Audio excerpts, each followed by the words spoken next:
Dalawang individual ang naaresto sa Dagupan City, Pangasinan sa isinagawang entrapment operation ng mga tauhan ng Pangasinan Provincial Cyber Response Team ng RACO 1, kaugnay sa iligal na pagbebenta ng smuggled cigarettes.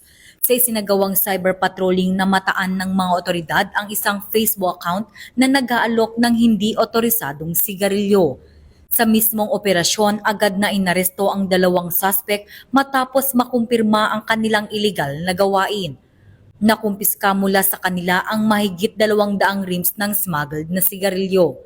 Agad dinala sa Pangasinan PCRT ang mga suspect at ang mga nakumpiskang ebidensya para sa dokumentasyon at tamang disposisyon ng kaso.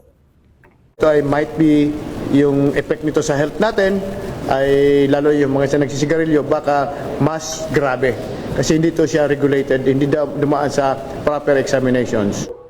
Mula dito sa Campo Crame, ako ang inyong PNN correspondent, Patrolwoman Mary Grace Artizuela, nagbabalita para sa Police News Network, alagad ng batas, taga-taguyod ng Balitang Pulis.